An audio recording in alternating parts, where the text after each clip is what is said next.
Olá, aluna e aluno. Começamos agora mais uma disciplina, hoje a disciplina de História da América, com esse título de América Pré-Colonial e Colonial. O meu nome é Fabiane Muzardo, eu sou doutora em História pela Universidade Federal do Paraná.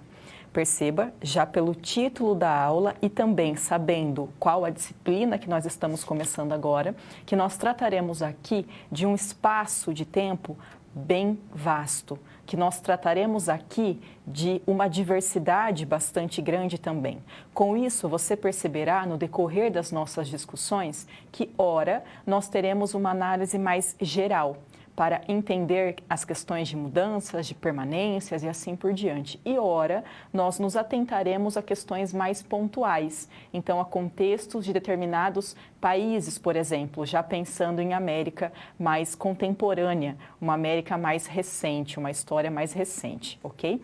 Note, então, que essa disciplina ela é bastante rica, ela é bastante complexa e é necessário que você busque ler os materiais que estão disponíveis e também busque autores que serão aqui citados, autores que serão aqui utilizados também enquanto fragmento, para que melhore a sua compreensão, para que aumente a sua compreensão sobre essa realidade americana, latino-americana, já dois conceitos que nós vamos utilizar aqui de modo bastante recorrente em nossas análises. Vamos lá para a tela então, por favor? Ver a contextualização dessa aula que se inicia agora. Então, sociedades indígenas. Perceba aqui a presença do plural, né? Nós estamos falando sobre uma diversidade de povos. E daí já as aspas presente aqui, né? Termo índio, que já é um termo pejorativo por si só, né? Então, muito mais correto se falar indígena, mas coloquei aqui de propósito mesmo, né? Marca do desencontro entre os primeiros europeus a desembarcarem nessas terras e os nativos do continente. O que nós temos? Nós sempre trabalhamos na história com a questão de um recorte, né? O recorte este que tem a sua questão temporal, obviamente, que tem também a sua questão temática, obviamente, e que traz uma série de conceitos que são por nós utilizados. Por exemplo, falar que a expressão índio é um termo pejorativo diz algo, não é à toa, né? Não é à toa que é mais correto se utilizar a palavra indígena. Não é à toa que se você for pegar a questão das diretrizes curriculares para a disciplina de História lá no ensino básico, vai se falar sobre culturas indígenas e não índio. Aí você pode pensar, então, tá, mas por quê? E por que está esse índio aí, então? Justamente para que a gente comece a pensar sobre isso. Comece a pensar que, em história, mas não somente em história, uma palavra não é meramente uma palavra. Ela tem uma carga simbólica bastante grande. Às vezes, uma carga de se exaltar uma cultura em detrimento da outra. Pense, por exemplo, quando você estava lá no ensino básico, a quantidade de aulas que você teve sobre a história da Europa. Pense agora sobre a quantidade de aulas que você teve sobre a história das culturas indígenas brasileiras. Eu estou falando, então, de uma questão de tempo, de período que se estuda essas duas culturas, que é bastante diferente entre si. E que não é simplesmente tem mais aulas de um e menos aula do outro. Tem mais aula de um porque se valoriza mais essa cultura do que se valoriza a outra. Então, note, nós vamos falar aqui sobre colonização, sobre conquista. Você optar pela escolha, você escolher colonização, ou conquista, ou invasão, ou descobrimento, que é um termo que ainda bem caiu em desuso, mas ainda assim nós podemos nos deparar com ele, dependendo do contexto, não é simplesmente a escolha por uma palavra ou outra. Tem uma carga simbólica, tem uma carga cultural presente aí. Você notará, inclusive, na aula de hoje, já essa primeira discussão, né, que nós temos muito desse viés eurocêntrico presente no modo como se taxou a cultura indígena, a cultura nativa, ou melhor, as culturas indígenas, as culturas nativas. E por isso também nós aqui temos esse objetivo de tentar ver essa cultura indígena não a partir desse viés, desse olhar europeu, e sim a cultura indígena a partir da sua própria cultura indígena. Então, um olhar a partir de dentro e não um olhar que se pauta nessa ideia de hierarquização de culturas, que é algo totalmente ultrapassado, mas que ainda se faz presente em determinadas subjetividades. Fechamos esse bloco.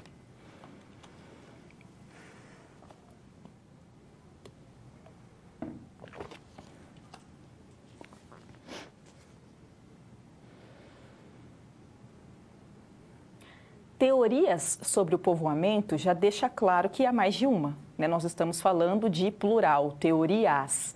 Aí pense um pouquinho. Nós estamos falando sobre povoamento da América. Significa que a nossa disciplina, de fato, tem um recorte temporal bastante grande.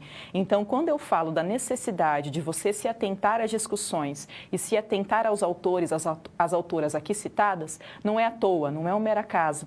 Nós estamos falando de uma realidade bastante diversa, que envolve uma série de especificidades e que também envolve um espaço temporal bastante grande. Vamos lá para a tela, por favor. Nós temos aqui, então, esse conceito de pré-história, né? Então, pré, como você bem sabe, é um termo que nós utilizamos para fazer referência àquilo que vem antes, né? Então, por exemplo, pré-adolescência, pré-primário, pré-história. Então, aquilo que vem antes da história. Enquanto conceito, isso é definido como o período que vai do surgimento do homem até a invenção da escrita. Obviamente, nós temos, então, uma importância muito grande dada a escrita, como se tudo aquilo que existiu antes dessa invenção, da criação da escrita, tivesse menos importância. Aí nós já temos um viés uma leitura bastante enviesada, melhor dizendo, da história em si. Por quê? Porque antes da criação da escrita, antes da invenção da escrita, nós temos uma série de outras criações. Nós temos uma série de sociedades complexas, inclusive, que se formaram e que simplesmente não desenvolveram essa prática, a prática da escrita.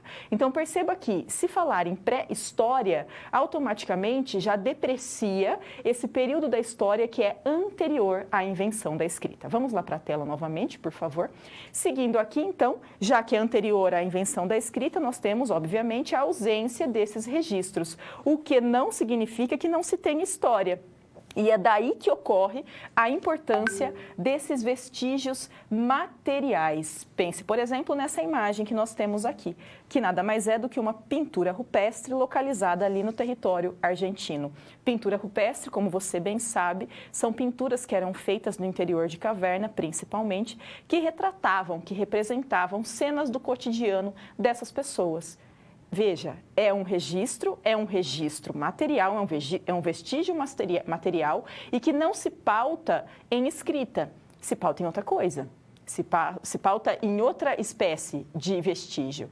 Nós temos também, por exemplo, a confecção de suma importância de artefatos de cerâmica, que são hoje, as principais fontes utilizadas, dentre as principais fontes utilizadas para nós termos informações referentes a essas sociedades que existiram milhares de anos atrás. Então, perceba que falar em pré-história, seja em pré-história geral, seja em pré-história do continente americano, significa lidar com vestígios outros que não se restringem, que não estão ali ligados à questão da escrita, ou seja, a vestígios escritos. Vamos lá para a tela novamente.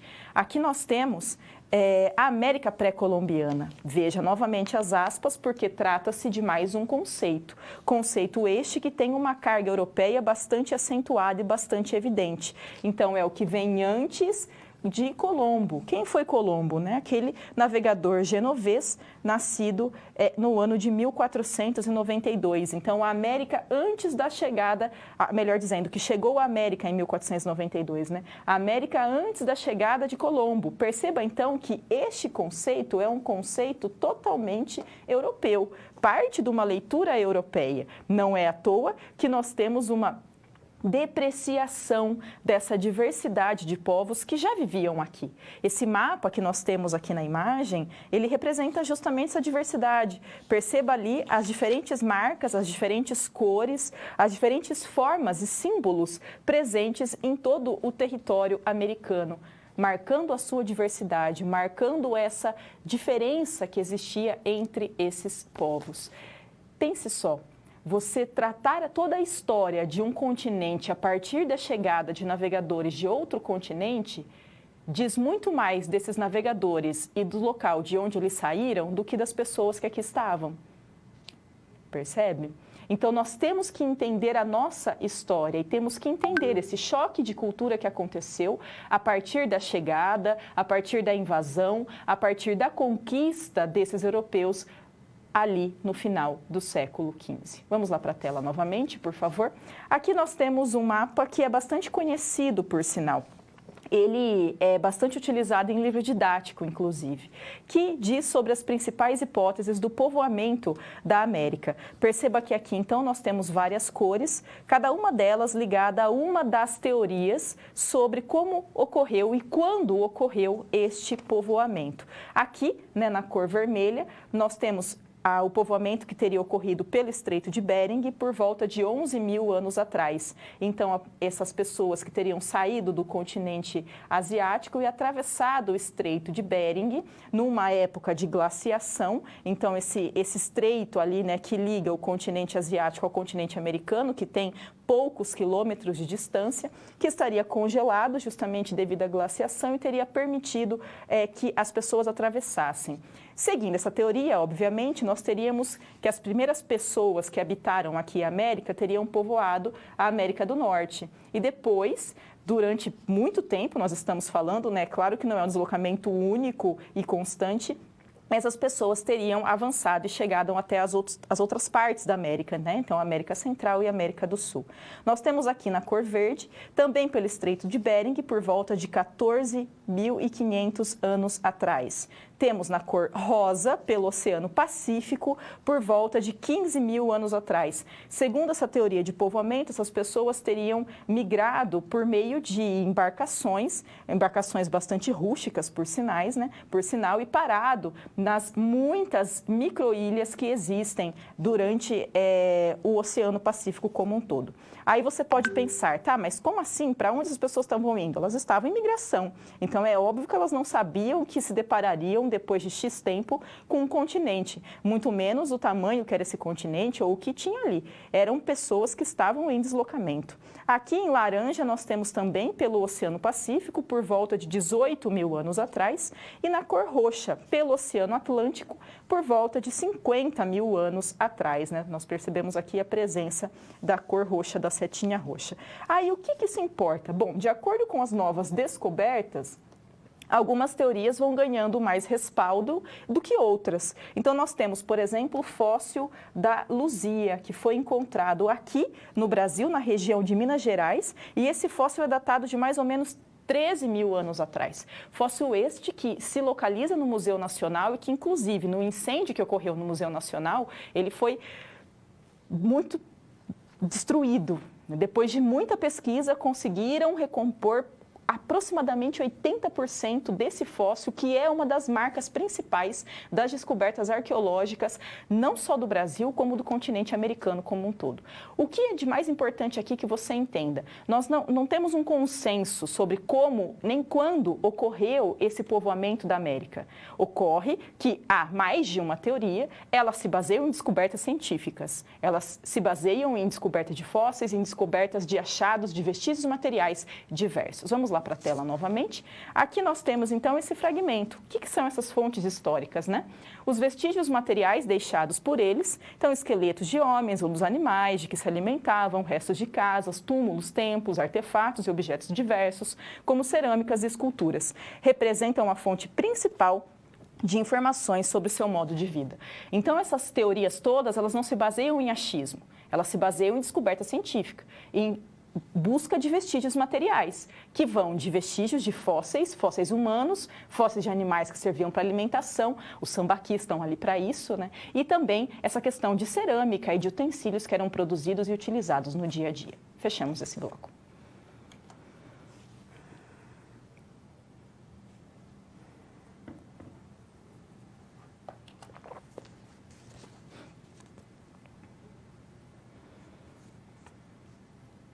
Patrimônio é uma das palavras, é um dos conceitos que está muito em voga nos últimos tempos. Então, tal casa foi tombada como patrimônio, tal cidade é considerada patrimônio da humanidade. O que é isso, então, né? Vamos lá para a tela, por favor. Nós temos aqui patrimônio material e imaterial. Não se deve considerar o surgimento da América a partir do momento que aqui chegaram os colonizadores, pois havia muitos povos com culturas simbólicas, materiais e imateriais. Aqui nós temos a imagem da pirâmide localizada no México, na região de Chichén Itzá. Essa pirâmide é lindíssima. Eu estudei em México no mestrado e no doutorado e tive o prazer de conhecer esse sítio arqueológico de Chichén Itzá, quando eu fui para lá para ver as minhas fontes, para entrar em contato com as fontes que eu estudei no doutorado. O que significa isso? Significa, primeiro, que nós temos que pensar patrimônio de um modo diverso. Patrimônio não é somente cimento e cal, como foi entendido durante bastante tempo, não só na área das ciências históricas, como também na própria arqueologia e assim por diante. Existe um outro tipo de patrimônio que é ligado ao patrimônio imaterial. Então, essas cerimônias, essas práticas, isso que nós chamamos de cultura e que eram praticadas e que foram praticadas e que marcam e que são símbolos de um povo, que é símbolo da história de um povo. Então, nós temos que entender o patrimônio como uma construção, sim, como uma ruína, sim, como uma cidade que existiu e que nós temos acesso a ela, seja enquanto ruína, seja enquanto um sítio arqueológico, sim, mas também pensando no seu aspecto de cultura desenvolvida, também pensando no seu aspecto de quais as características ligadas a práticas simbólicas, às práticas religiosas, às práticas de confecção, às práticas cotidianas que marcaram a história de diferentes culturas. Vamos lá para a tela, por favor. Aqui nós temos, então, seguindo, uma referência a uma crônica feita ali na segunda metade do século XVI. Então, perceba, 1576, escrito por Pero de Magalhães de Gândavo, ele que foi um cronista português. Perceba aqui o quanto se deprecia a questão da cultura nativa americana. Então, a língua de que usam por toda a costa carece de 3 letras. Convém a saber, não se acha nela o F, o L e o R.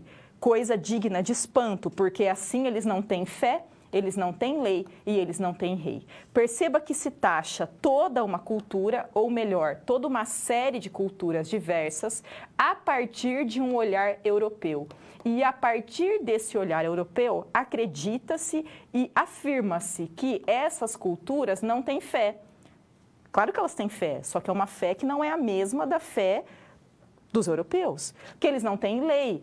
Claro que elas têm lei, mas é uma lei que tem outras ideias, outros preceitos, se baseia em outros pressupostos que são diferentes dessas leis europeias. E nem rei. Por quê? Porque aqui também não havia a construção de um poder, no sentido de poder político, que existia dentro das monarquias europeias. Perceba, então, que nós temos, por parte dos europeus, toda uma depreciação, toda uma tentativa de anulação das formas que aqui eram estabelecidas, tanto no seu aspecto de religiosidade, quanto no seu aspecto de organização política, organização social, e assim por diante. O que nós temos, então, é a presença, desde os primeiros escritos dos europeus referentes às culturas nativo-americanas, de uma busca e de uma imposição de uma determinada cultura. É daí que nós, enquanto professores, enquanto principalmente professores de história, precisamos entender, conhecer, saber da nossa história para tornar possível a valorização dessa história. E valorizar a nossa história não significa depreciar a história do outro. Nós temos que parar de achar que a história é essa linha evolutiva e que, portanto, a cultura nativa-americana era menos evoluída do que a cultura europeia naquele contexto do século XVI. Não, eram culturas diferentes. Elas se baseavam em coisas diferentes. As visões de vida eram diferentes, as relações interpessoais eram diferentes, as concepções de organização política eram diferentes. Vamos lá para a tela novamente, por favor. Aqui nós temos uma outra possibilidade de interpretação. Então, o conquistador irá escrever o corpo do outro e nele traçar a sua própria história. Quem é esse outro, né? É justamente esse nativo americano. É esse conquistador europeu que vai querer estabelecer a sua própria cultura, a sua própria história nesse corpo do outro, daquele que não é o seu, né? Mas que ele entende enquanto um espelho, enquanto aquele que é inferior a ele, que ele tem como uma missão de civilizar. Perceba toda a questão de hierarquização de culturas presente nesse discurso e a violência que ele tem também. Fará dele o corpo historiado, o brasão de seus trabalhos e de seus fantasmas. Isso será a América Latina, mas o que assim se disfarça é uma colonização do corpo pelo discurso do poder. Perceba a potência desse fragmento do Michel de Certeau. É a escrita conquistadora utilizará o Novo Mundo como uma página em branco, como algo selvagem, né? Para nela escrever o querer ocidental. Transforma o espaço do outro num campo de expansão para um sistema de produção. Ou seja, tenta-se aniquilar aquele que não é você.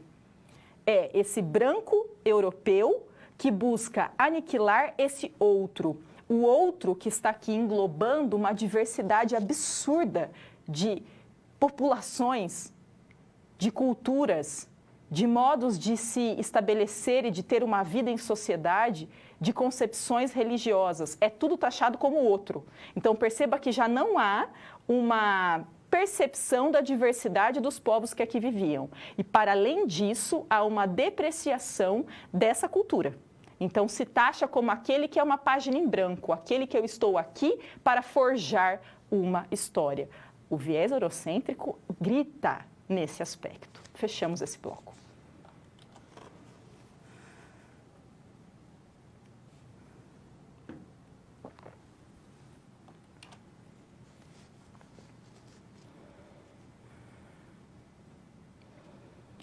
Falamos tanto em diversidade, então realidades diversas, como assim? Bom, primeiro é importante frisar que nós estamos aqui trabalhando com história da América. Então, em alguns momentos, eu até farei referência a aspectos da cultura brasileira, mas o nosso foco não é Brasil, obviamente. Brasil, vocês veem na disciplina de História do Brasil, né? Aqui, nós falaremos mais de culturas outras do restante da América, às vezes passando pela questão do Brasil. Vamos lá para a tela, por favor.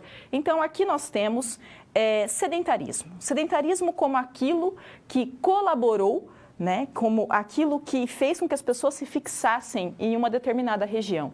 Qual tipo de atividade que colaborou para esse processo de sedentarismo? Nós temos, por exemplo, o início da prática agrícola e temos a questão da domesticação de animais. Ali na imagem nós temos cerâmicas produzidas. Perceba que a cerâmica é uma das principais fontes de informação sobre diversos povos que aqui viviam. Tá? Então, museus de antropologia e museus de arqueologia têm um acervo bastante grande de cerâmica.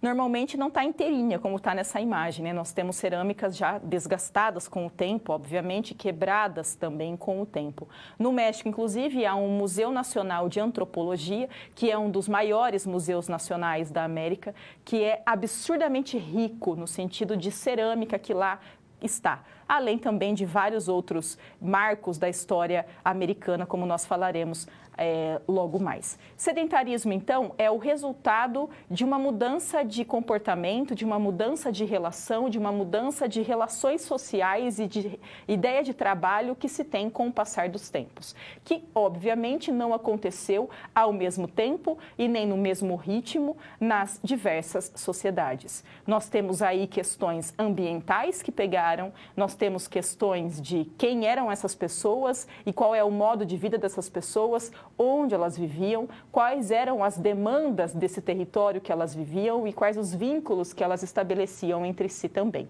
Dizer isso significa que não foram todos os povos da América que se tornaram sedentários ao mesmo tempo, do mesmo modo, seguindo o mesmo ritmo. Vamos lá para a tela, por favor. Nós temos, continuando, realidades diversas. Então, por exemplo, aqui nós temos uma imagem de um território Inca. Território Inca localizado numa região montanhosa. Para a prática agrícola, então, obviamente, seria necessário o conhecimento desse terreno e se pensar e se tornar possível uma prática agrícola em um território extremamente montanhoso. Estou falando de uma cordilheira, não é um montezinho. Então, algo que possibilitasse esse cultivo do começo ao fim. Então, do plantio à colheita, para que, por exemplo, numa situação de chuva, não houvesse um deslizamento de tudo aquilo que tinha sido cultivado.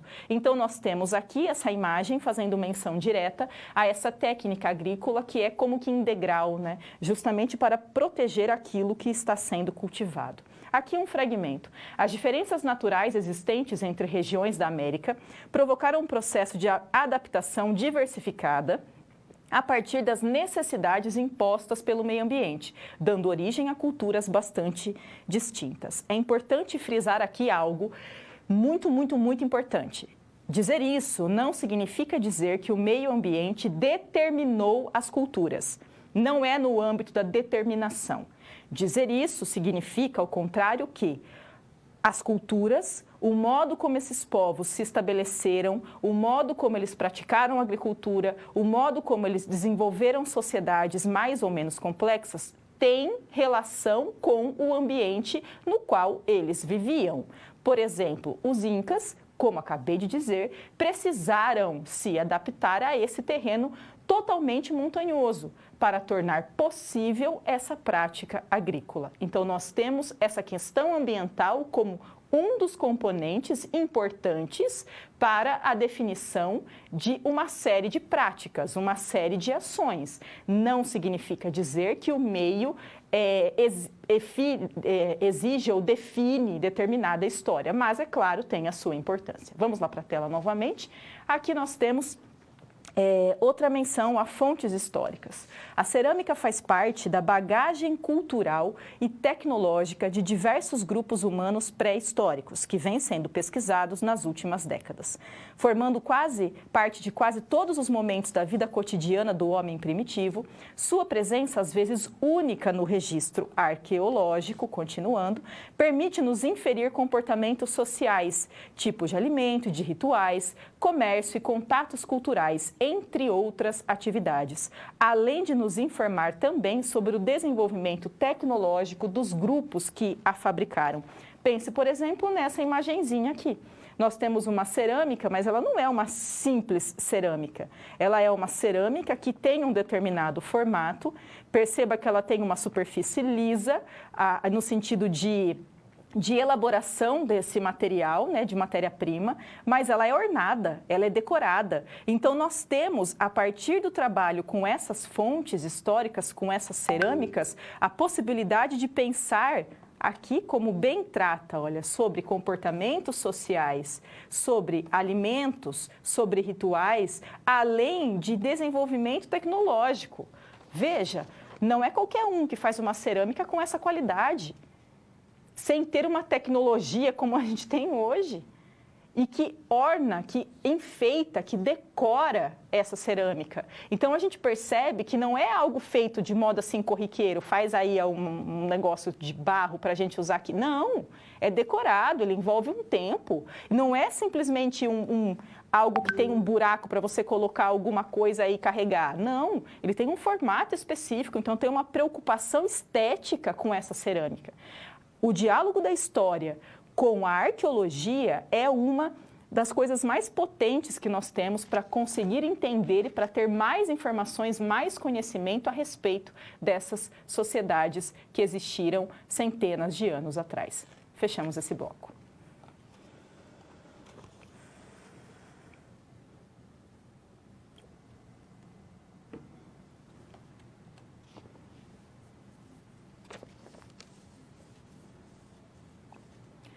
Vamos lá para a tela, por favor. Nós temos aqui esse título de aspectos culturais. O que é isso, né? Vamos lá, apresentando a nossa SP. Você conhece alguma prática agrícola que herdamos desses povos? Quais traços ou dados dessa cultura foram preservados e ainda hoje mantêm-se na sociedade brasileira? Você conhece algum rito religioso herdado desses povos? Perceba que aqui eu coloquei enquanto povo, enquanto povos, sem delimitar, né? Então, alguma coisa ligada aos incas ou alguma coisa ligada aos astecas. Não. Então, de povos que viveram aqui na América num contexto anterior à chegada dos europeus. Pense aí. O que vem à cabeça quando nós falamos isso, né? Aqui eu fiz um recorte para que a gente pense em alguns desses elementos que dizem respeito a contextos diferentes. Vamos lá para a tela, por favor. Então, nós temos aqui o primeiro exemplo, né, de novo, com uma imagem ali de Machu Picchu, lugar este que eu preciso conhecer, por sinal, tenho bastante vontade, bastante desejo de conhecer esse sítio arqueológico de Machu Picchu. Então, agrônomos do século XX impressionaram-se com a evidência arqueológica de técnicas de mudança de cursos de água de vale a vale anteriores à conquista. Por uma imagem como essa, é evidente, nós percebemos o quanto é um território totalmente acidentado e o quanto, para se tornar possível a prática agrícola em um território como este, era necessário uma técnica bastante grande. Daí, agrônomos no século XX impressionados com uma técnica agrícola criada centenas de anos atrás. Sem ter todo esse arsenal, toda essa questão de transporte, toda essa questão que nós temos hoje. Então, é um desenvolvimento bastante acentuado. E insisto em algo que eu já falei aqui várias vezes. Valorizar a cultura americana não significa desqualificar as demais culturas, por exemplo, a cultura europeia. Significa simplesmente entender que tratam-se de culturas diferentes. Os incas, por exemplo, foram absurdamente desenvolvidos quando criaram essa técnica de irrigação, que possibilitou a prática agrícola num território totalmente acidentado, como é um território de uma cordilheira. Vamos lá para a tela novamente. Aqui nós temos outro exemplo que também diz respeito à cultura inca, que é a criação do quipu. O quipu que é esse nó, né? Esses nós que são feitos em cordas, que eram utilizadas no Império Inca para se ter um controle sobre a tributação do Império e também um controle sobre a quantidade de habitantes, ou seja, um controle populacional, se saber quantas pessoas compunham, integravam o Império Inca.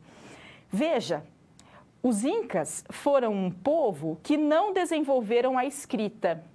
Porém, eles desenvolveram um sistema que, por meio desses nós, permitia que eles não só soubessem quantas pessoas existiam no seu império, quantas pessoas tinham pago esses impostos, quantos impostos essas pessoas tinham pago, como eles também poderiam preservar essa informação.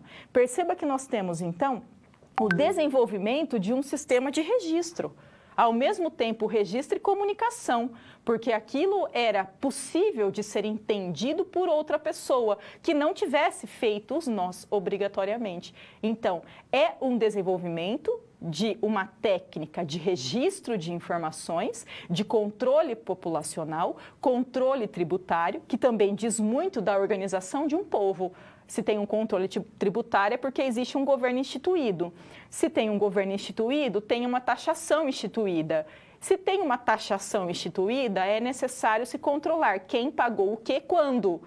Cria-se o quipu, que é justamente um modo de se registrar e preservar essa informação. Vamos lá para a tela, por favor. Aqui nós temos também uma outra menção. Nesse caso, com a Pedra do Sol, que já diz respeito à cultura asteca. A Pedra do Sol, que é mais conhecida, né, como calendário asteca. Pedra esta que está no Museu de Antropologia do México. Eu a vi, é maravilhosa, ela é repleta de detalhes e nós percebemos ali o seu sentido mesmo de ruína, né? Porque além dessa parte, dessa circunferência toda detalhada, né, que é o entendido como calendário asteca, nós temos essa parte de trás, né, dessa circunferência que mostra o seu sentido de que ela esteve presente em outro lugar, né? A Pedra do Sol, que foi descoberta na décadas atrás, durante uma reforma no Zócalo. O Zócalo é uma praça que existe na frente da catedral, na cidade do México, que é historicamente conhecida como um lugar de encontro para manifestações políticas. Então, por exemplo, lá no começo do século XX, quando estavam se organizando as manifestações contrárias ao governo ditatorial do Porfírio Dias, as pessoas se organizavam ali, se encontravam ali no Zócalo. Foi em uma das reformas ocorridas nessa praça que se encontrou essa ruína, que é a Pedra do Sol, que agora está no lugar de destaque, obviamente, nesse Museu de Antropologia localizado na cidade do México. Vamos lá para a tela novamente, por favor. Então, aqui resolvendo essa SP, né? Por volta de 2000 anos antes de Cristo, começaram a ser construídos os primeiros centros cerimoniais, compostos de grandes plataformas de pedra, sobre as quais se construíam templos ou altares. Era ali que se reuniam as populações das aldeias espalhadas pelo território, para os cultos religiosos e para o comércio. Foi em torno desses centros cerimoniais que surgiram as primeiras grandes cidades na América. Perceba que aqui a escolha que eu fiz diz respeito a realidades diversas, diz respeito a uma técnica agrícola que possibilita, então, o cultivo de alimentos, diz respeito a uma técnica de registro de informações e diz respeito a uma questão ligada a aspecto cultural, a questão de tempo e a questão de fonte histórica e da ligação da história com a antropologia, com a arqueologia. São exemplos, existem tantos outros que nós podemos parar para pensar sobre o que nós conhecemos dessas histórias, desses povos, dessas trajetórias que marcam aqui a história do continente americano. Fechamos esse bloco.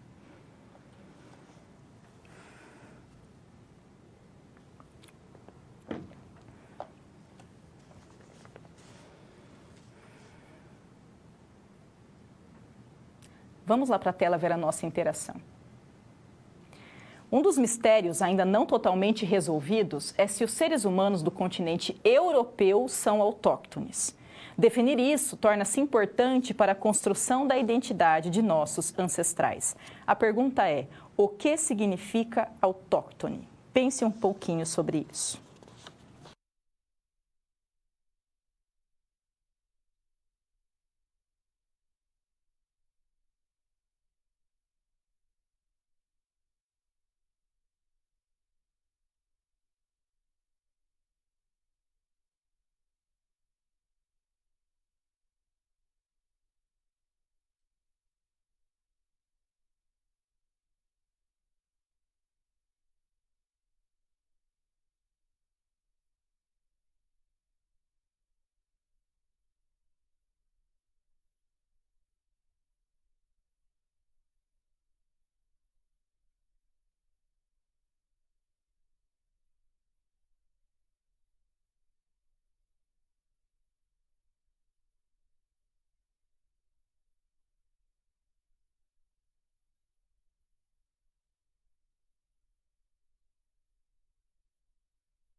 Vamos para a tela para a gente pensar um pouquinho sobre esse conceito. Vamos lá.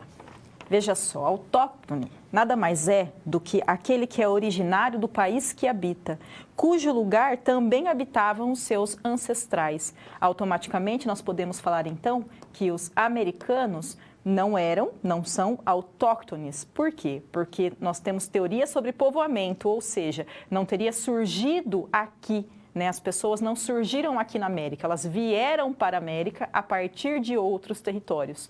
Isso, claro, pensando no que se conhece até hoje, no que se conhece a partir de descobertas científicas, a partir da descoberta de fósseis, a partir de vestígios materiais que foram encontrados no decorrer da história a partir de pesquisas. Teorias significa, é claro, que pode mudar datação, que pode também se descobrir algo que até hoje não se conhece, que venha se alterar essa concepção. Fechamos esse bloco.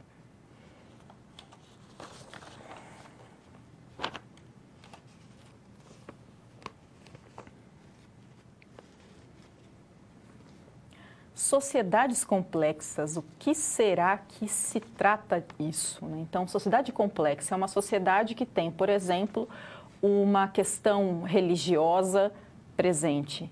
É uma sociedade que tem, por exemplo, um governo instituído, que tem pessoas que fazem parte desse governo, que tem determinadas leis, sejam elas quais forem, sejam elas escritas ou não. Vamos lá para a tela, então, ver um pouquinho sobre essas sociedades complexas. Então, culturas agrícolas. Os primeiros vestígios de cultura agrícola aqui na América datam de 2.500 anos antes de Cristo. Nós temos a criação de sistemas de irrigação, canais e represamento a partir de 1.200 anos antes de Cristo. Ou seja, essa visão de que conceito este que caiu em desuso ainda bem há bastante tempo, ainda assim pode aparecer. Essa concepção de descobrimento ou de que a história da América começou a partir da chegada do europeu já cai por terra a partir de informações como essa, de que, por exemplo, nós temos vestígios de culturas agrícolas e, inclusive, de sistemas de irrigação desde antes de Cristo. Então, esse viés eurocêntrico, esse viés de se entender que a história daqui só começa a ter importância, só pode começar a ser considerada história a partir da chegada do europeu, não faz sentido algum. Simplesmente não faz. Então, nós temos que desconstruir essa concepção evolucionista da história e temos que desconstruir também, pensando em você, professor, professora lá do ensino básico, essa concepção de que a cultura europeia é mais desenvolvida, de que a cultura europeia é melhor do que a nossa cultura, seja hoje, seja séculos atrás. E isso está muito imbricado na nossa formação cultural. Isso está muito imbricado na nossa formação enquanto subjetividade mesmo. Tem um autor que eu gosto muito, chamado Boaventura de Souza Santos, que discute toda essa questão de formação que nós temos, que é feita a partir desse europeu, mas também não é qualquer europeu, é o homem branco europeu. Perceba que nós já temos um recorte muito marcante desde o início da produção dessa cultura, da produção dessa história e no modo como ela é feita, como ela é reproduzida ali e em outros lugares. Então, dizer que nós precisamos conhecer a nossa cultura para valorizar a nossa cultura é dizer que nós precisamos entender a diversidade de culturas que existem, seja hoje, seja séculos atrás. Vamos lá para a tela novamente. Aqui nós temos, por exemplo, a questão de Teotihuacan. O que é isso, né? Era a capital do Império Azteca. Capital esta que chegou a ter aproximadamente 100 mil habitantes. Pensem nisso, centenas de anos atrás. Uma cidade que tem 100 mil habitantes. Você pode pensar, mas 100 mil habitantes é pouco, é uma cidade pequena hoje. Ok, hoje é século XXI, né? Eu estou falando de séculos atrás, uma cidade latino-americana que chegou a ter 100 mil habitantes. É muita gente. Além disso, é recorrente em crônicas produzidas pelos próprios europeus a referência do quanto várias cidades que existiam aqui na América eram mais organizadas e mais limpas do que as principais cidades que existiam lá na Europa naquele mesmo contexto. Vamos para a tela, por favor. Aqui nós temos, então, inúmeras construções, como canais e pirâmides, e a existência de uma sociedade estratificada e hierarquizada. Por exemplo, parte dessas pessoas, né, desses habitantes, faziam parte da administração do império. Os astecas, que, inclusive enquanto prática religiosa, tinham a prática dos sacrifícios humanos. E aí é bem comum se falar, né, nossa, mas sacrifícios humanos, como eles eram selvagens. Na verdade, se dizer isso diz novamente de uma leitura eurocentrada e não de uma leitura dos astecas a partir dos próprios astecas. O que era esse sacrifício humano entre os astecas? Primeiro, é importante saber que não eram todas as pessoas que eram sacrificadas. Não eram todas as pessoas. Era uma situação de conflito que alguma pessoa que tivesse sido derrotada em um conflito era essa pessoa ou essas poucas pessoas sacrificadas para agradar aos deuses e com isso fazer com que o cosmos, com que o mundo continuasse agindo de modo normal, do modo como deveria ser. Os guerreiros que eram sacrificados pelos astecas, após serem derrotados, eram os mais bravos, os mais corajosos, porque, inclusive, os astecas acreditavam que essa prática fazia com que eles pegassem para si a bravura, a coragem daquele guerreiro. Então, perceba, não é uma morte pura e simplesmente. Tem toda uma questão ritual em torno disso. Então, dizer que é uma prática selvagem diz de uma leitura eurocentrada, e não uma leitura dessa cultura local a partir dessa própria cultura local. Vamos lá para a tela, por favor. Aqui nós temos a imagem, né, das pirâmides. Pirâmides, que é uma construção comum entre a civilização asteca. Aqui nós temos a pirâmide do Sol e a pirâmide da Lua, né, que são essas duas maiores, e algumas menores, né, que são ali centros, que seriam os centros comerciais dentro dessa cidade, Teotihuacan, que era a capital do Império. Aqui na sequência eu coloquei duas imagens que são fotos que eu tirei justamente nesse período em que eu fui ali para o México para ter acesso às fontes que eu estudei durante o doutorado. Essa foto, por sinal, eu gosto muito, é de uma tarrineira. Tarrineira é essa embarcação de madeira que é toda colorida, dá para perceber, né? Eu estou nessa tarrineira aqui, mas as outras que estão ali na frente, dá para a gente perceber ali a presença dessa madeira pintada em diversas cores mesmo, né? Em todas elas que estão ali mais para frente nesses canais. O que é isso? Bom, os astecas criaram todo um sistema de canais para possibilitar o deslocamento pela cidade. Então, são centenas de quilômetros que são navegáveis e que até hoje são navegáveis. Aqui, hoje, se chama região de Xochimilco, é uma região que fica aos arredores da cidade do México. Você tem que pegar ali o metrô e ir até o fim, a última estação da linha do metrô e andar mais um pouquinho para chegar até esse lugar. Enquanto uma curiosidade que eu gostei muito, por sinal, as tarrineiras têm nome de mulheres. Uma prática dessas pessoas, eles são descendentes astecas, né, de astecas, e é uma prática muito comum ali e já bastante tempo que é feita, é uma tradição nessa área, tem uma festividade que eles fazem e escolhem o nome da mulher que vai ser colocada nas tarrineiras. Então, é uma região que vive hoje de turismo, eles vão contando histórias mesmo, né, dessa área e você navega ali por parte desses canais astecas. A outra foto é a foto da pirâmide do Sol, que é uma pirâmide gigantesca.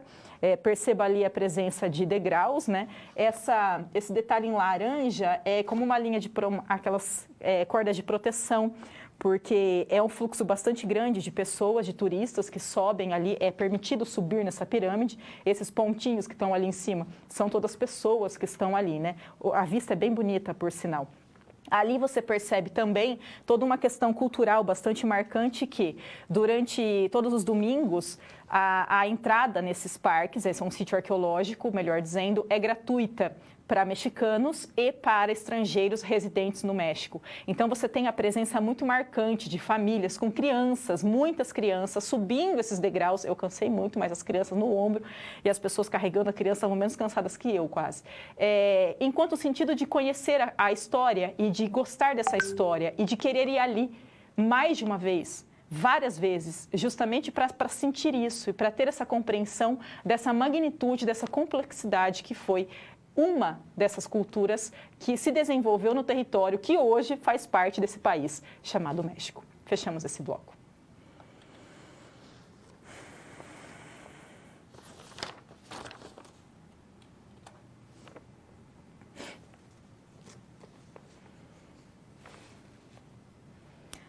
Eurocentrismo. Eurocentrismo é um conceito que precisa ser discutido em toda a história americana. Não tem outro jeito. Inclusive, tenho certeza que você pode estar pensando, mas o que tanto ela fala história americana, né? É americana porque nós estamos falando da história do continente americano.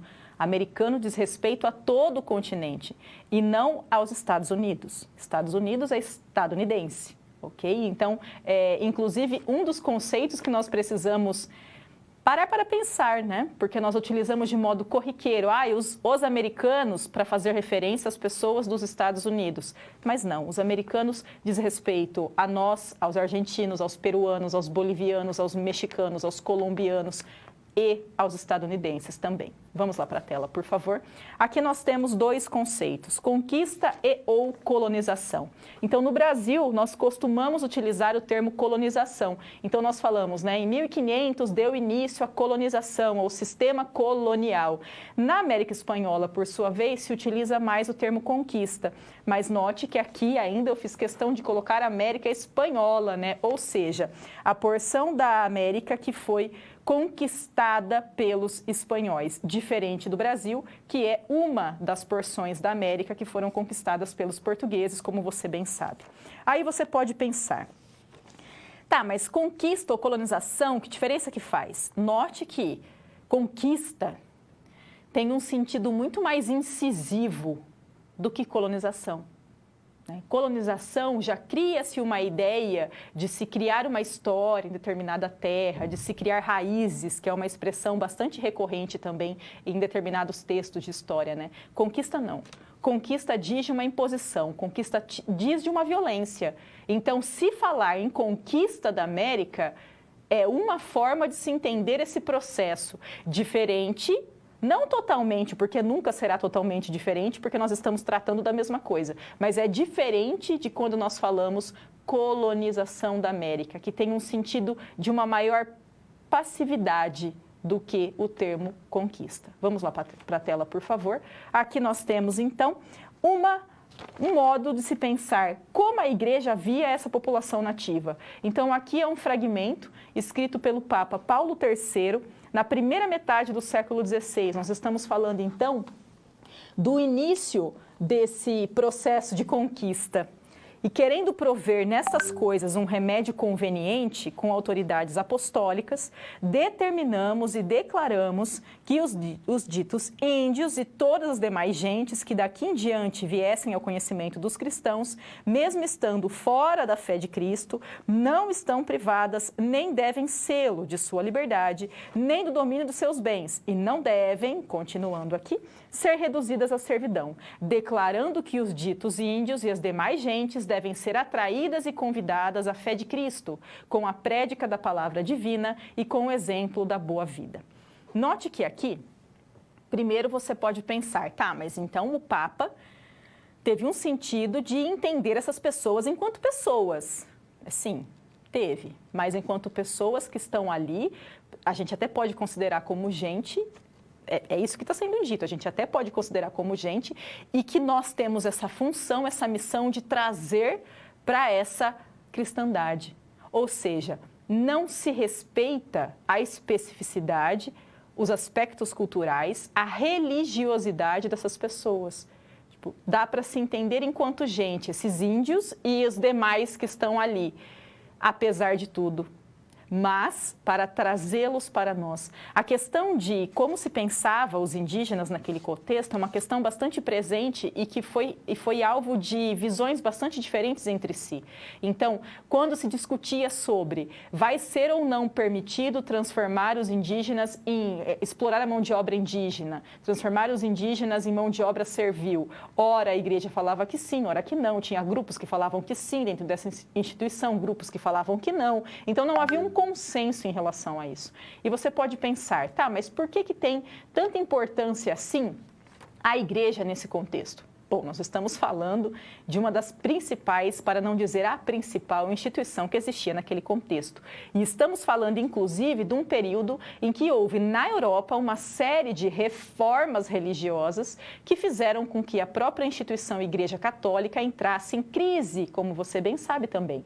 E que, inclusive, o processo de conquista aqui da América era entendido também como uma possibilidade de catequizar pessoas e aumentar o número de fiéis da Igreja Católica, que estava em queda devido àquelas doutrinas religiosas outras que estavam sendo criadas em solo europeu. Vamos para a tela, por favor.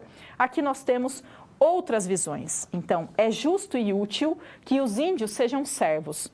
E vemos que isso é sancionado pela própria lei divina. Perceba que aqui a visão é outra, né? Então, inclusive, se vale da ideia de Deus para justificar a servidão dos indígenas. Pois está escrito no livro dos Provérbios, o tolo servirá aos sábios. Note que se entende essas pessoas aqui como tolas, como pessoas quaisquer e que, portanto, devem ser subjugadas. Assim são as nações bárbaras e desumanas, se desqualifica a todo tempo, estranhas à vida civil e aos costumes pacíficos. Vida civil e costumes pacíficos que, claro, nessa leitura seria a marca da cultura europeia, né? E sempre será justo, de acordo com o direito natural, que essas pessoas sejam submetidas ao império de príncipes e de nações mais cultivadas e humanas. Note essa visão totalmente hierarquizada de cultura. Então, nessa visão existe o europeu e o resto. E no resto está incluso esses aí que a gente chamou de índio e que são desumanos, que são selvagens e que são cruéis. E, inclusive, está escrito nas escrituras que a nossa função é civilizar. Isso é o que eu estou dizendo. Nós precisamos entender que a história não é uma linha constante de evolução, que não há culturas mais evoluídas e culturas menos evoluídas. Há uma diversidade de cultura, há diversas formas de se ter uma relação religiosa, de se ter um aspecto religioso, de se ter a prática da religiosidade, que também é outra coisa, de se ter relações sociais instituídas, governos instituídos e assim por diante. Fechamos esse bloco.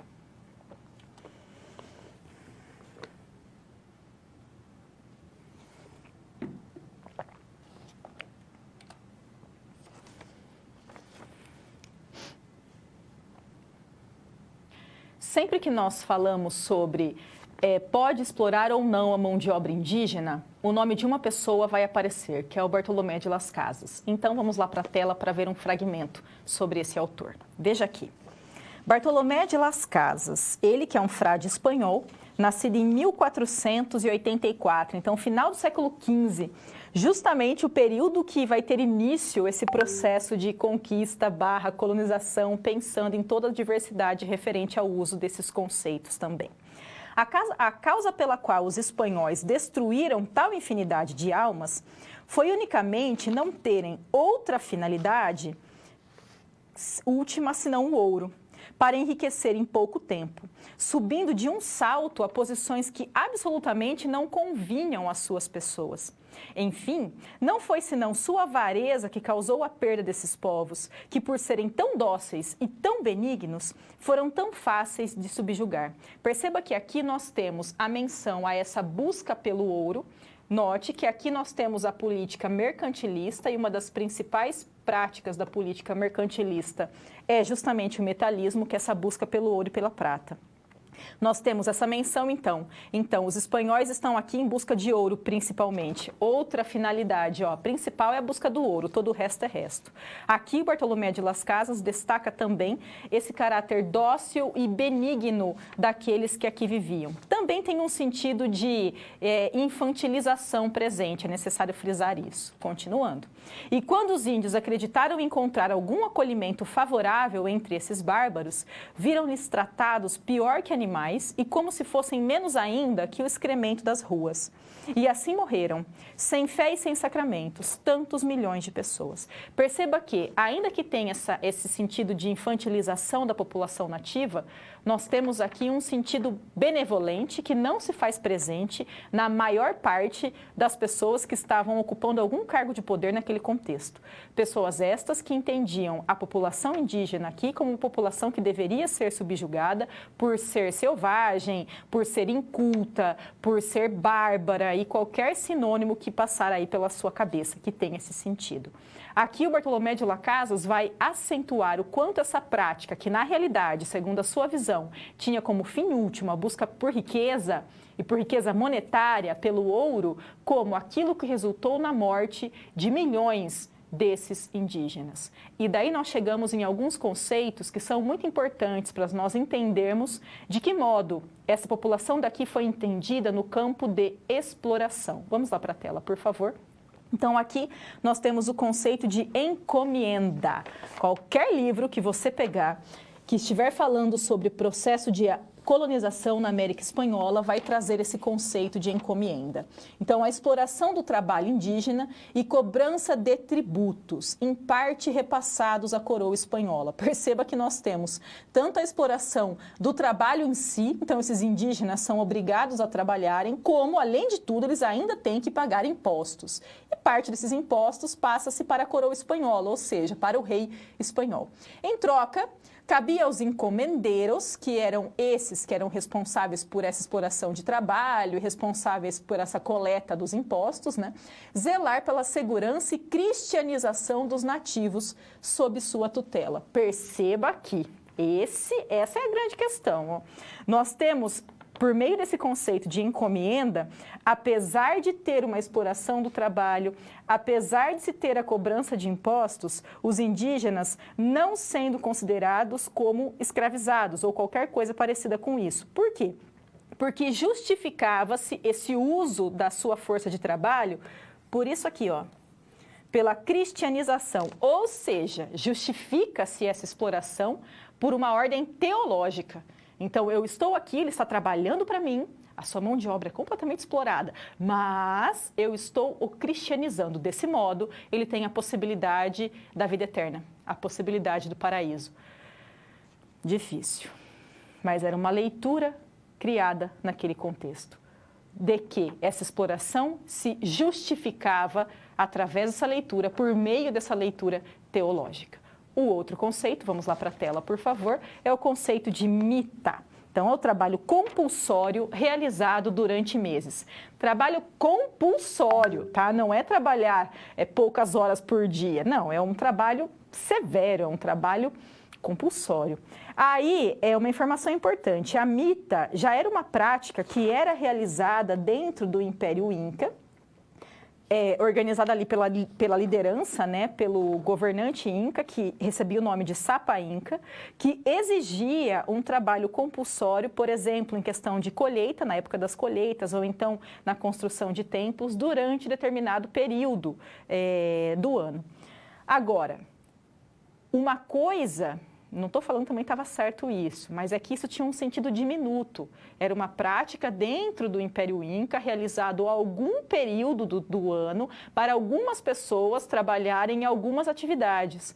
Quando nós temos essa prática sendo pega pelos espanhóis, nós temos a reprodução em larga escala com relação à população indígena como um todo. Então, um trabalho compulsório em larga escala. Vamos lá para a tela novamente. Seguindo aqui, com o domínio dos espanhóis, essa mita foi utilizada para explorar grandes contingentes populacionais, como a mão de obra nas minas. Perceba que o Bartolomé de Las Casas não estava errado ao dizer que o fim último dos espanhóis era justamente essa busca pelo ouro. E vale lembrar, inclusive, que os espanhóis encontraram ouro pouco tempo depois que chegaram aqui na América. Diferente dos portugueses, que quando chegaram aqui ao território que hoje nós chamamos de Brasil, né, demoraram um tempo para encontrar ouro em grande quantidade. Tanto é que depois, século XVIII, que nós temos o ciclo do ouro. Em relação aos territórios dominados pelos espanhóis, não. O ouro é encontrado quase que de imediato. Então, pegava-se essa população para trabalhar nas minas, em condições totalmente insalubres, em condições totalmente desumanas, sem ter uma mínima, mas isso aqui que fosse de preocupação com as pessoas, com a sua qualidade de vida, com o seu corpo, com o seu bem-estar, com qualquer coisa. Queria-se esse metal, queria-se o ouro. E isso resultou na morte de milhões de pessoas. Percebam então que são dois conceitos, a encomienda e a mita, que lidam com algo bem parecido, né? Que é essa exploração e essa nenhuma preocupação com essa pessoinha que está ali, que às vezes nem é considerado gente, né? Dependendo da leitura, dependendo de quem estiver partindo dessa perspectiva. Fechamos esse bloco.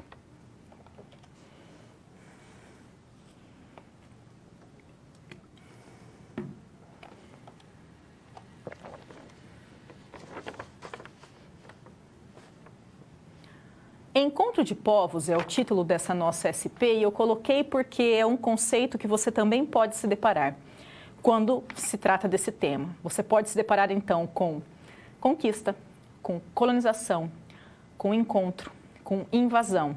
Todos eles podem ser utilizados, cada um tem uma carga simbólica, cada um traz uma carga de como aquele que escreveu entende sob algum ou alguns aspectos essa determinada parte da história. Vamos lá para a tela, por favor. Então, apresentando a SP.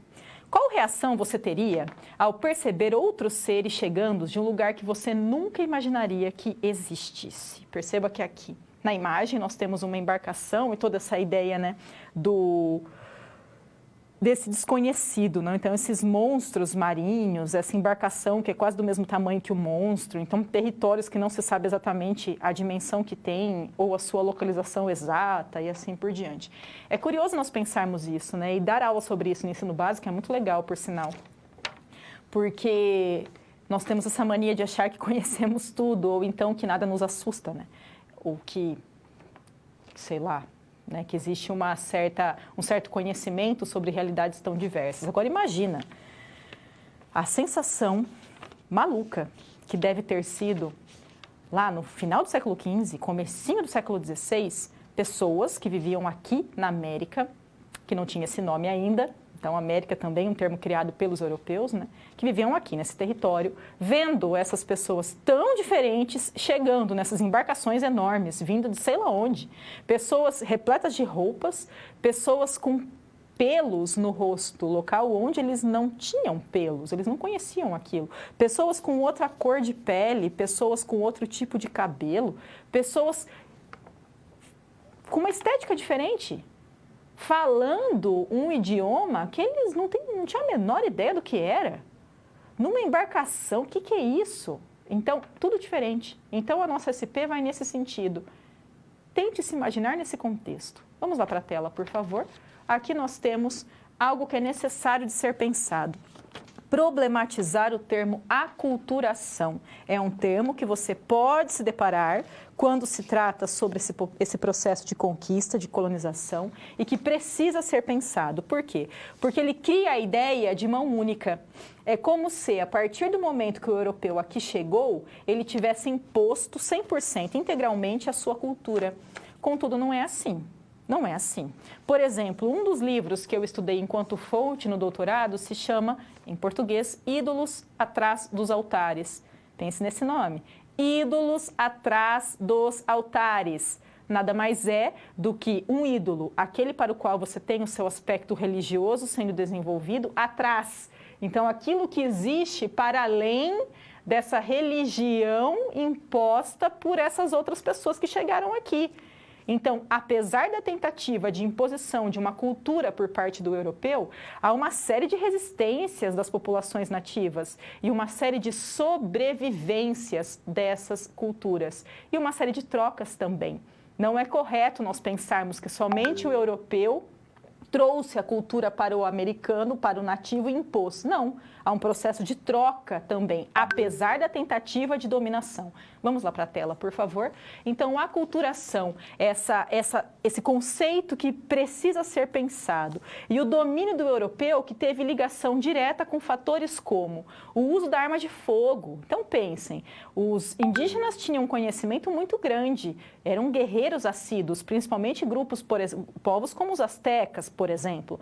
Mas a arma de fogo não existia aqui. Então, hoje nós assustamos com arma de fogo. Imagina naquele contexto em que sequer se sabia do que se tratava. As doenças para as quais as populações nativas não tinham a mínima imunidade. Então, não é à toa que, por exemplo, o coronavírus acomete muito tribos indígenas hoje no Brasil. Por quê? Porque eles não têm um sistema imune para uma doença como essa. A população não indígena também não tem, mas nós temos uma imunidade maior com vírus do que a população indígena. Então, o nosso organismo até tenta lidar melhor com isso. Nesse contexto de século XVI, não existia gripe entre os indígenas, não existia cárie. Os europeus trouxeram isso, eles não tinham um sistema imune que desse conta de fazer frente a essas doenças. E disputa entre tribos. Então, por exemplo, o Império Azteca era imenso, é verdade, mas eles dominaram, eles subjugaram uma série de grupos, uma série de outros povos. Então, você parte também da rivalidade que existia entre esses grupos subjugados, com quem os espanhóis se aliaram para lutar contra essas sociedades maiores, essas sociedades mais dominantes, por exemplo, os astecas. Vamos lá para a tela, por favor. Seguindo, aqui nós temos resolvendo essa SP, então. Propõe-se, para o ensino de história, conteúdos e situações de aprendizagem que possibilitem aos alunos refletir criticamente sobre as convivências e as obras humanas, ultrapassando explicações organizadas a partir unicamente de informações obtidas no presente e a partir unicamente de dados parciais. Propõe-se, assim, que os alunos conheçam e debatam as contradições, os conflitos, as mudanças, as permanências, as diferenças e as semelhanças existentes no interior das coletividades entre elas, considerando que estão organizadas a partir de uma multiplicidade de sujeitos, grupos e classes, de uma multiplicidade de acontecimentos e de uma multiplicidade de legados históricos. Isso aqui é uma lei educacional no Brasil. Então, nós precisamos pensar a história para além de uma única possibilidade de leitura, para além de uma história americana que seja escrita somente a partir da leitura do europeu. Existe a leitura do nativo, existe a história do nativo, existe a necessidade de se conhecer essa história e, principalmente, de se valorizar essa história. Fechamos esse bloco.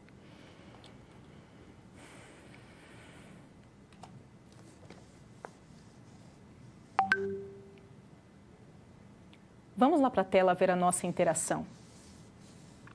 Por que termos como aculturação precisam ser questionados? Pense um pouquinho sobre isso.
Primeiro é preciso ressaltar que qualquer conceito precisa ser alvo de reflexão.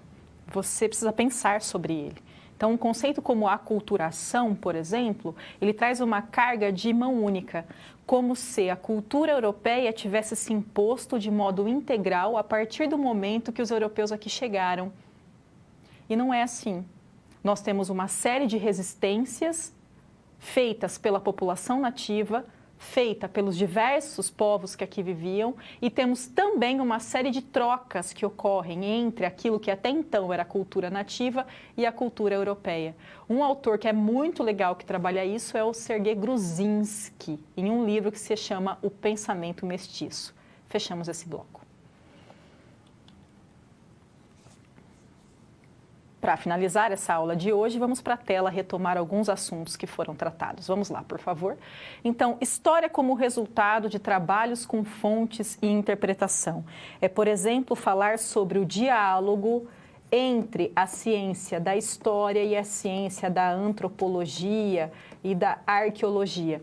Principalmente quando nós falamos, por exemplo, sobre pré-história, sobre a necessidade também de se problematizar esse conceito, né, disso que vem antes da história, desse caráter demasiadamente grande de importância que se dá para a invenção da escrita. Então, as informações, os conhecimentos que nós temos a respeito dessa história se dão muito por conta justamente desse diálogo entre essas ciências, a história, a antropologia e a arqueologia. A visão eurocêntrica presente na narrativa histórica. Então, por exemplo, a indicação que eu fiz, e super indico esse autor, o Boaventura de Souza Santos, que vai num livro maravilhoso chamado Epistemologias do Sul. Você encontra esse livro inteiro disponível na internet, por sinal. Destacar o quanto essa formação branca, eurocentrada, está presente em nossa formação desde sempre. Então, nós precisamos desconstruir essa formação e pensar a partir de um viés da diversidade. É dele, por exemplo, o conceito de ecologia do saber, diferente da monocultura do saber. Monocultura, então uma só cultura, uma única leitura da história, né? Ecologia do saber, por sua vez, ligada a essa diversidade de culturas, diversidade de histórias, diversidades de perspectivas possíveis. Vamos lá para a tela novamente, por favor. Desconstrução dessa visão eurocêntrica. Então, desconstrução essa justamente porque existe essa visão eurocêntrica presente na narrativa histórica. E narrativa histórica é, por exemplo, nós utilizarmos conceitos como aculturação e entender que esse processo foi uma via de mão única, sendo que não foi. Então, um autor aqui citado na aula de hoje, o Gruzinski, tem uma obra bastante vasta, o Gruzinski, um livro dele maravilhoso, chama Guerra das Imagens. Ele que é francês, mas estuda México desde sei lá quando, faz muito tempo, ele mora no México também, então é uma leitura que se pode considerar mexicana, apesar de ele ter nascido na França. Então, isso é muito presente na história mexicana, por sinal. E ele vai trabalhar essa questão da mestiçagem. É um dos conceitos chaves da obra do Gruzinski, é esse, o pensamento mestiço. Ele vai trabalhar com essa ideia de fusão de culturas. E não dá simplesmente para se falar até aqui é indígena, a partir daqui é europeu. Não. É o Pensamento Mestiço, que é outro livro muito legal dele. Então, dois que eu mencionei agora, A Guerra das Imagens e O Pensamento Mestiço, dentre tantos outros que ele tem. Vamos lá para a tela novamente, por favor. E aqui, o conhecimento e valorização da cultura e história americana. Então, nós, por exemplo, nos encaixamos nisso. Nós conhecemos pouco a nossa história, por isso também cometemos uma série de erros, né? Uma série de repetições, uma série de leituras complicadas, para se dizer o mínimo. Um não conhecer. Um não conhecer resulta em cometer erros que poderiam ser não cometidos se nós tivéssemos um conhecimento maior. Tem um outro autor muito legal também, chamado Nestor Garcia Canclini, que tem um livro intitulado Quem Quer Ser... Não, é latino-americano em busca de um lugar nesse século. E a questão-chave que ele coloca logo nas primeiras chaves é quem quer ser latino-americano? Veja a carga que isso tem, né? Então, esse caráter pejorativo que nós temos, né? E esse caráter de nós brasileiros, principalmente, de forçarmos para não nos entendermos enquanto latinos e querermos nos aproximar, ora dos Estados Unidos, ora da Europa, dependendo qual é o assunto em questão. E negar a nossa latinidade, que existe. E daí, nós acabamos negando, não conhecendo, acabamos reproduzindo e tentando copiar modelos que nos são externos e que não fazem sentido e que fazem com que nós não tenhamos uma real compreensão da nossa realidade, enquanto indivíduo, enquanto coletividade, enquanto existência. Eu espero que você tenha gostado desse nosso primeiro momento de conversa e espero também a sua participação nas outras aulas. Até mais. Tchau, tchau.